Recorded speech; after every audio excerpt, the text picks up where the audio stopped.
Welcome to Ghoul Radio, Episode 3. I'm your host, Rob Cortez, and in this episode, we welcome our second guest, local paranormal investigators, Torres Paranormal Investigations. I sit down with founder Angel Torres and investigator Mike Chapa to discuss their inspirations, investigations, and overall encounters with the paranormal. Before we play the interview, I wanted to share a past experience with TPI.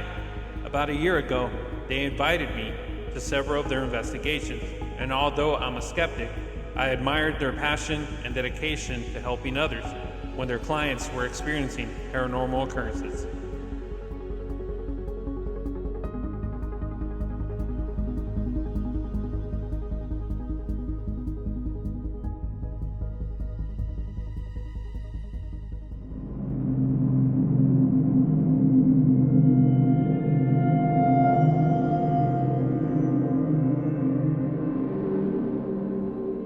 I went up north to Fredericksburg, Texas this month, and although it's a beautiful small town that's famous for vineyard tours, their annual Oktoberfest festival, and local shops, I have to admit, once darkness sets, it also has something in store for the dark tourists.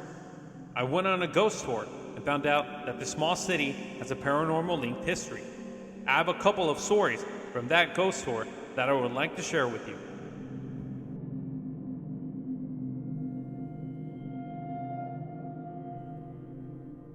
Just a 50-minute drive north of Fredericksburg, you'll find Babyhead Cemetery. Yes, it's as creepy as it sounds. The story behind this haunted spot is quite sad. The legend is that in the 1850s, a baby girl was kidnapped and beheaded. Her abductors allegedly dug her a grave in the cemetery, giving it its name. Many locals have said they could hear crying noises as they walked the cemetery. If you decide to visit the spot, be sure to bring a companion or two.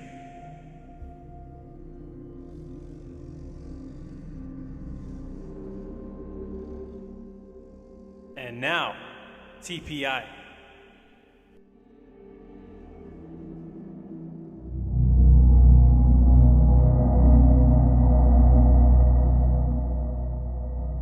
Mr. Torres, what inspired you to start TPI? Well, I found it paranormal due to the fact that I had incidents with my son who passed away. And he came to visit us at the home and talked to my daughter and everything. And after that, we had little incidents occurring at the home, which made me curious and want to learn more of how can I communicate with him? How can we talk? And from there on, one thing led to another, from one little EMF meter to everything we have at this time. And thanks to my son to push me that way.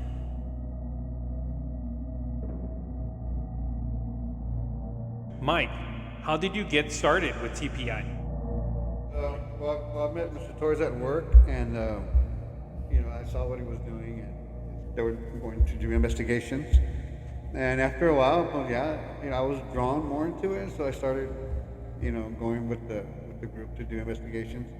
And soon thereafter, I started buying a little bit of my own gadgets, and now I have a little case that carries them with me. Mr. Torres, what has been your most unforgettable paranormal investigation? Well, one of our investigations that really stuck to me until this day still is we had a residential home in Central Laredo. We walked in, and the atmosphere was so thick, I had a hard time breathing. And we even had investigators with throwing up because they were not feeling well while we were doing the investigation. There was stuff in that home which was not good. We took a picture of one of the young man that lived there, and one of my investigators took the picture, and that they saw a young man there on the right side. We saw a dark shadow person with antlers coming out of his head. And that really freaked us out. And but we stayed there and we continued finishing it. She had about 5-6 items that had an entity attached to them. My wife heard people talking in the kitchen, making conversations with each other. And it took us 2 times to go to that house to clean it up. The first time we did the investigation, but everything that was wrong, The second time we went back and cleaned it up. We used an incense. We got rid of all the stuff that had an entity to it, and the customer was very, very satisfied. Until this day, she said her home is nice and clean, and everything is gone. What are the most haunted places you investigated? Well, this one wasn't too scary. We had one that was very sentimental. Like I told the investigators, not all paranormal investigations are the same. Some are scary, some are so-so, and some are very sentimental, very delicate. You know, we went to this one home. We were invited to the house because they saw a shadow person in their home. We went in there. The young lady and her 3 kids and her mom was there. Her mom was about my age, in her 60s. Very skeptic, didn't like us there. She didn't want us there. She didn't believe in what we were doing. But her daughter says, no, please do it, investigate. She had an urn of her husband and her son in her living room. I left the RAM pod and I left the EMF meter next to the urns in their living room. And we were walking back and forth. And then as we went past the living room, I remember her mom told me, what are you doing that for? I said, ma'am, if anything comes through, we would know about it. So as we were going back in the living room, my RAM pod started going off. So I got our SLS camera and we faced it towards the urns were located. And we saw a stick figure coming into the home. So I told her grandma, Senora, there's somebody in the house. Look at it.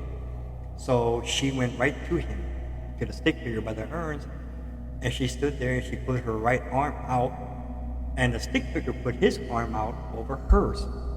And then I asked the lady, are you okay, ma'am? She goes, Mr. Torres, it's my son. And I go, are you sure? She goes, yes, it's mi hijo. And she goes, he's here. I feel him. And so we were watching, and then she stopped back and she put her arms out. She goes, ven pa acá, Jose. To him, ven pa acá. And then you see the stick figure put his arms out and hugged her. We're all watching, and her daughter was behind my shoulder with the camera, with the cell phone, videotaping it. And then, he did that. I go, ¿Está bien, señora? She goes, yes, Mr. Torres, but he's talking to me. Okay? So we let him finish what he was doing. And then she stepped back, he stepped back, her arms went down, his also. Then he turned around and went out the house. He came up to us. He said that my son told me that the person that's here is my husband. My husband has unfinished business. And I said, and it's you, right? She goes, yes, it's me. Me está esperando. Which is, when I die, I'm going with him. He's going to take me with him. But he's here to protect us and watch over us until it's my day.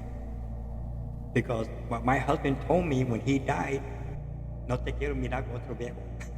That's exactly what he told her. And she told us, I don't want to see you with another man. And she goes, I'm too old. I've got my grandkids, my daughter, because I'm happy. But my son did tell me it's my husband. And she says, we leave the doors unlocked sometimes, we forget, and we get up in the morning, everything is locked. But now, since I know it's him, we feel safe. And the girl, same thing. And when I talked to her later on, she said, Mr. Torres, everything is great. We see him, hey, Dad, it's her dad. And she goes, we feel happy now. My mom is happy, and she's looking forward to meet me with him. I go, wow. And then and everyone was crying. And she came up to me, and I was giving us hugs, and she go, you're welcome, thank you, you changed everything here. And I go, that's what we're here for, to help you. And that's what we're here, we're here to help anybody we can, and we can make their lives easier and understand what's going on the other side. If a spirit has some unfinished business, or they want to tell us something, that's what we're here. We have the equipment to do it, and thank God that was one of the most sentimental investigations we had here in Laredo that I haven't forgotten yet, and we were so thankful. They were so thankful, those people. I mean, they had everybody crying. Everybody was crying, and they were trying to keep it cool, but it was, and like I told the guys, sometimes, and we went to a school today, and we told the kids, not every investigation is the same. You know, everything is different. You know, you might get lucky and we go to our house, we don't find nothing. And I'm happy for them. They got a clean house. You know, we're not there to look for something. We want to find, no, it's not. We do, we don't. You know, it goes either way. One of the places I liked was Father Magnable Park. We were there, I got a permit from the city. We got there at 10:30 at night. We were there till 3 in the morning. And let me tell you, that place is as black as you can get. And I have LED headlights, I have walkie-talkies, and we saw stick figures walking in the woods. We actually see like, wow, you see stick figures walking, people walking. And we also saw sets of red eyes looking at us from the tree. Instead of flying, it was just like going down and going up. And several investigators, we all watched it like, wow, check that out. And then we heard individuals crying that I can't mention, but like children and stuff like that. And we heard spirits without even using our equipment, we heard them. And so Father Magnable was great. We went there because somebody took a camera, and I saw it on TV, that La Llorona. You know, somebody came on the TV, hey, look at somebody took a picture of La Llorona. And then when that happened, everybody at my job, hey, let's go and do it, let's go and do it. So we did, but it was great. We had about 15 investigators there. We had a blast, let me tell you. It was a long night, but it was fun. And everybody wants to go back again. They want to go do it again. I go like, wow. But it was one of our good ones that I enjoyed. And it was scary because you turn around, you don't see nothing. You were just black. And you had pitch black. If you had the LED lights I had now, boom, boom, it lights it up. But without that, you know, and we were like 3 or 4 to a group. Some people had 5 or 6 to a group. And, but no, it went pretty good. I liked it. What message do you want to send out to Laredo and other close communities? Well, TPI is here to help. If you need help when it comes to the paranormal, give us a call. We're here to help. Where we do our best to help you in whatever situation you have. If not, we can find the people that can help. You know, and they have done that. We went to one house that we couldn't help because there was a demon in it. And we had the pictures of it in our Facebook because they were using the Ouija board, unfortunately. So they had to call the church to come in to do the cleansing and get them out. They did. We gave them all the proof that they needed, pictures and everything, to give it to them. They did. They went in, they said, and they took it. You know, but, you know, we're here. Give us a call. You know, we're here. We understand you. We believe in what you say. You know, you say you saw something, we believe it. TPI is so weird is that TPI is not just an investigation. About a month ago, I got a call. And I talked to this individual. She said, I have problems because my family don't believe I have duendes in my home. Gnomes. And I go, what do you mean? She goes, they don't believe me, sir. They think I'm crazy. I need to talk to somebody. We talked about 40 minutes on the phone. By the time I got done with her, she was happy. Do you know, Mr. Torres? She goes, I'm not crazy.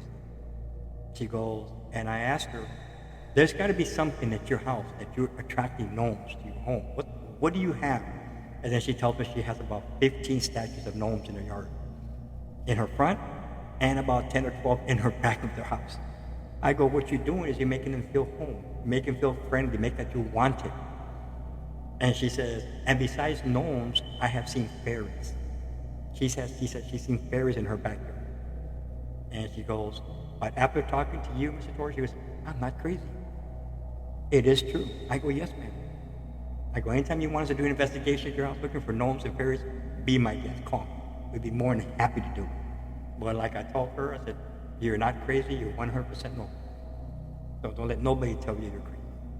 Because people who don't understand, they don't believe in it. But it is the truth. It's out there. Fairies, gnomes, spirits, demons, it's out there. You have to have an open mind to understand what we do. And to understand people. And give the people a benefit of the doubt. That what they say, I believe them. You're not crazy. No matter who or what said, there's no such thing. There is. To me, they don't want to believe it, do whatever profession they might be in. They can't. What equipment do you use on your investigations? Okay, well, my favorite one we have right now is our SLS camera. That's the one you see stick figures. I mean, people love it because a ghost can't hide from it. We catch them and we see them. Our second one that I like is the Ovilus 5B. That is the one that we're able to talk to the spirit in English or Spanish. It prints out Spanish and it prints out English. We don't discriminate. So if the spirit can speak English, don't speak English, we can still communicate with him, no problemo. Do you have like a trip? Man, he's in bad shape. but the Ovilus 5B is one of my favorite. The new GS2 laser grid is my other favorite I have because we don't have to use an investigator to sit there and look. Okay, it broke the laser. This thing tells us everything. When the laser gets broke, it shows us where it got broke. It shows how that person is going from right to left, left to right. It tells us everything. The other one is my Boo Bear. My favorite buddy, Boo Bear. My Boo Bear is like having an extra paranormal investigator without fear. Because we leave him overnight in the pitch dark. And we've done it. With a digital tape recorder between his legs, we went to this place and they were having issues there. And we left it there overnight. We came back the next morning. Guess what? It was a little girl that was in her place. And we took care of her. We didn't get rid of it, but we took care of her.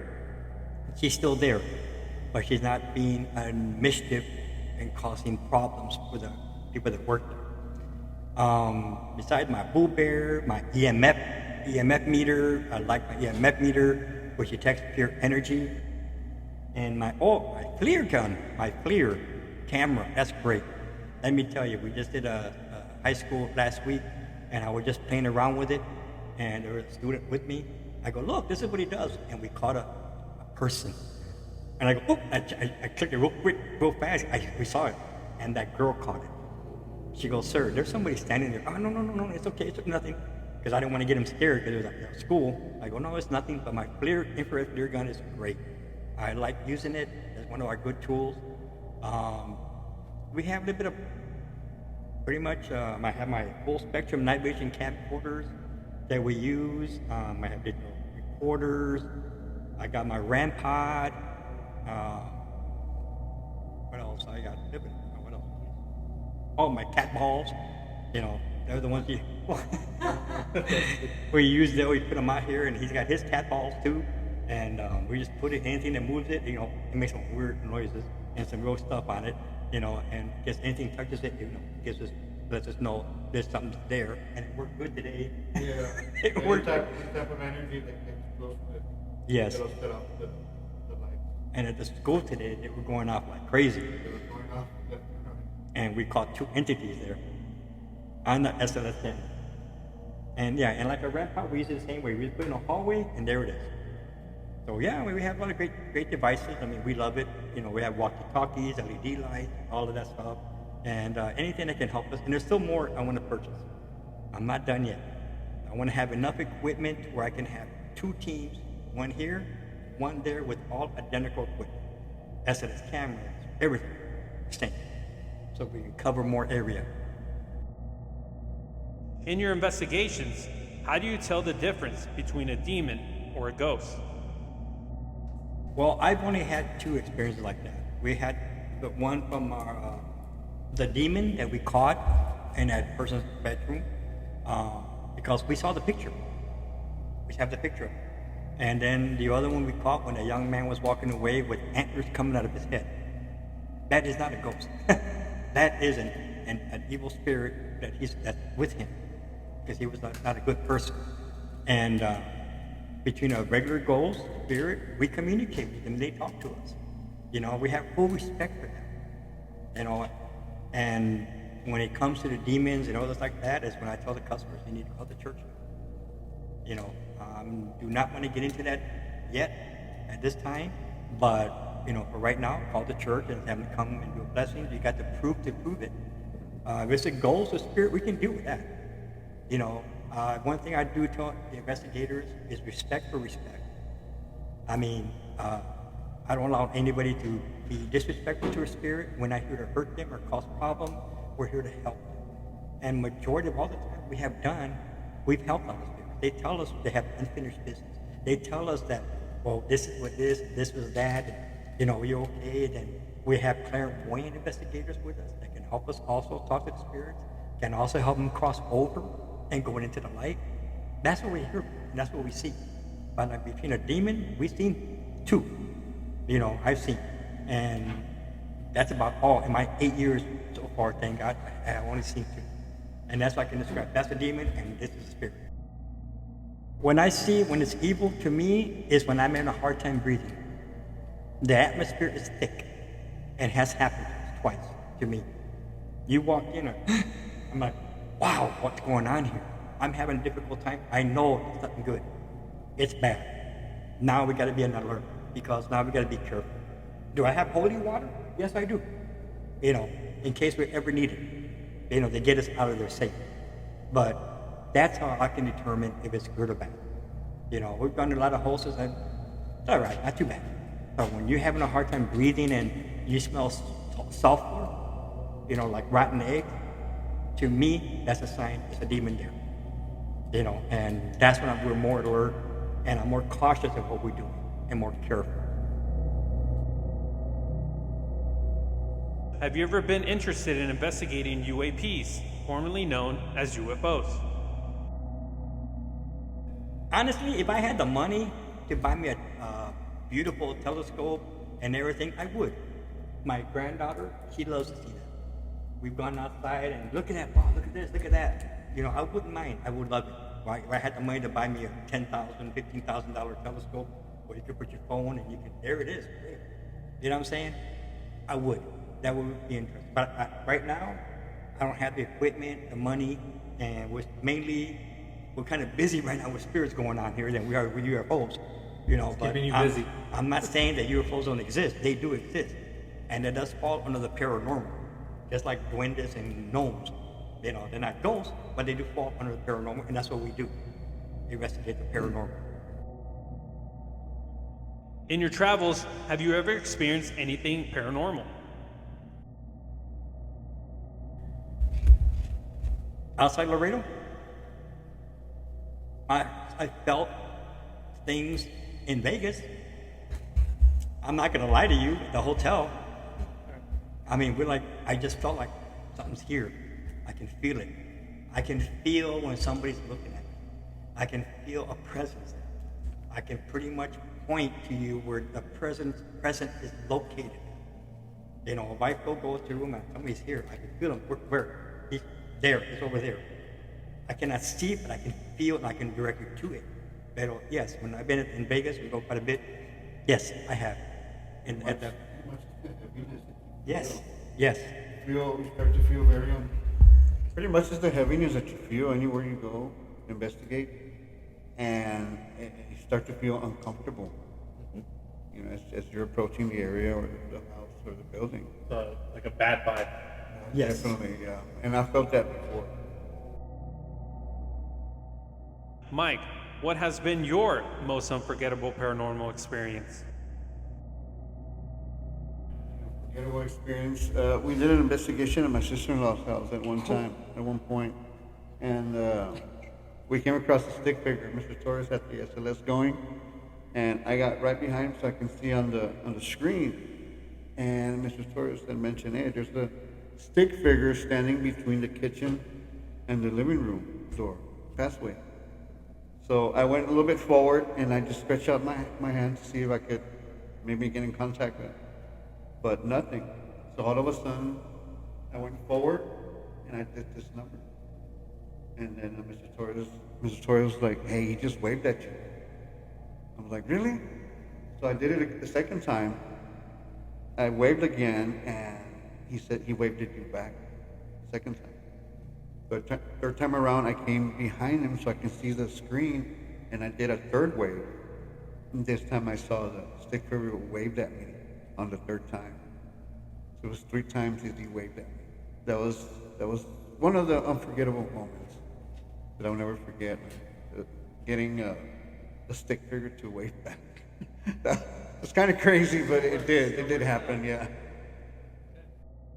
Has any of your investigations ever caused an issue with your clients? Yes, we were called to this home because they were having issues at the house with a spirit that was kind of scratching an individual. So we were there, and we went upstairs. We got there, we walked in, and all of a sudden we heard some footsteps above our heads. And we go, "You guys have your kids up there?" Wham! We took out running to the noise, and this one here went to the attic of the house, and so we went there looking around, and we found a room, and we found this spirit that was in there. We asked the spirit his name. He told us his last name, his first name, and then, like I tell a lot of our customers, that TPI is not responsible, whatever this little black box says. We don't control the spirits. We can't control what they say. So be careful what you ask, because it can come back good or bad. And they asked the spirit while we were all there that is my better half cheating on me? Spirit says yes, straight out, and that guy disappeared from us upstairs. Then they asked again to that individual spirit, is he cheating on her, and do you know with who? And again, the spirit says yes, and gave us a name of the one he was cheating with. And I'm like, I told people, be careful what you ask, because spirits will have nothing else to do but to listen, watch you, and they're waiting for the opportunity for somebody like us to walk by and says, "I can hear you," and they put the finger on you.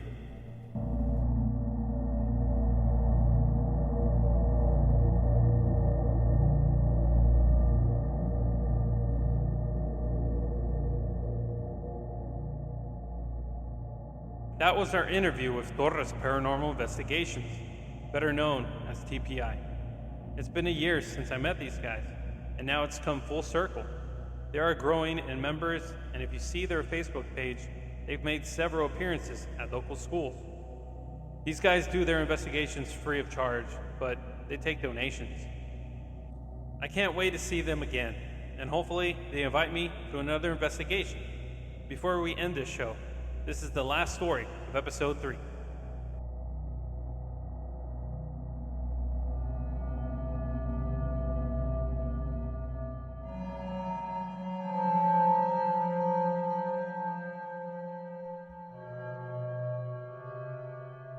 The Kerr County Courthouse also has a tragic story attached to its haunting. A long time ago, a couple was fighting near the courthouse at a drive-in movie theater. The boyfriend is said to have locked his girlfriend in the theater's concession stand and burned it down. Afterward, he apparently hung himself on a tree outside of the courthouse. Locals have reported seeing the ghost of a man hanging in the tree and a girl running around it.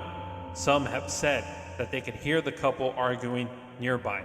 This haunted spot is just 30 minutes southwest of Fredericksburg.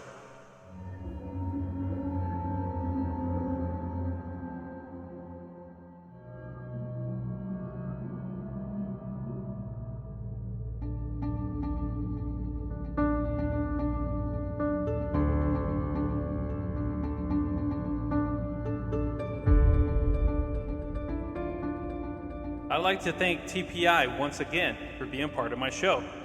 All their links to their social media pages will be linked to this episode. Please submit your stories at ghoulradio956@gmail.com. All right, guys, wrap it up for us. Hello, my name is Mike Chapa, investigator for TPI. And I'm Angel Torres. I am the founder of TPI. We are from TPI. Make sure you listen to Ghoul Radio. It would be a lot cooler if you didn't. Trust me, it's the best.